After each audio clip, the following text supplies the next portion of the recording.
Rafale प्रकरणी supreme कोर्टाने सरकारला मोठा दणका दिलाय। फेरविचार याचिका फेटाळण्याची मागणी सुप्रीम कोर्टाने अमान्य केली आहे। त्यामुळे राफेल प्रकरणी आता नव्याने सुनावणी होणार आहे। दरम्यान कोर्टाच्या निर्णयानंतर राफेलच्या डीलवरून केंद्र सरकार पुन्हा एकदा आता काँग्रेसच्या रडारवर आले।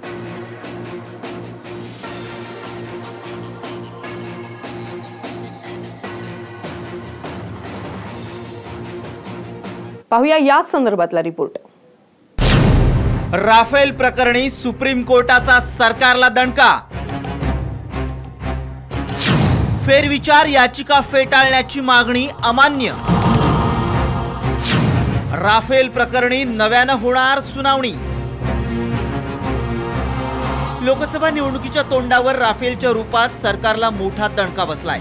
राफेल प्रकरणावर सुप्रीम कोर्टात पुनर्विचार याचिका दाखल करण्यात आली होती। ही याचिका फेटाळण्यात यावी अशी मागणी सरकारतर्फे करण्यात आली, मात्र कोर्टाने ही मागणी फेटाळली आहे। राफेल प्रकरणात जी कागदपत्र गहाळ झाली होती ती ग्राह्य धरली जाणार असा निर्वाळा सुप्रीम कोर्टाने दिलाय। पर सरकार की तरफ से अटॉर्नी जनरल ने ये आपत्ति जताई थी कि नहीं ये डॉक्यूमेंट्स तो कोर्ट देख ही नहीं सकता क्योंकि ये सरकारी फाइलों में से निकाले गए। उसको आज खारिज करते हुए सुप्रीम कोर्ट ने बोला कि ये डॉक्यूमेंट्स देखे जाएंगे।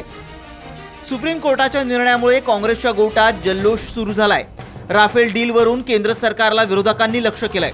दरम्यान राहुल गांधी यांनी चौकीदार चोर है असं म्हणत पुन्हा एकदा मोदींवर निशाणा साधला।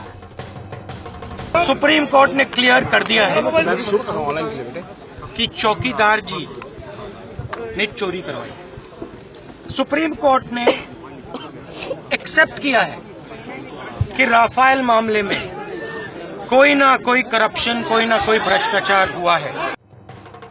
केवळ राफेलचाच मुद्दा नाही तर इतर मुद्द्यांवरूनही भाजप अडचणीत सापडलाय।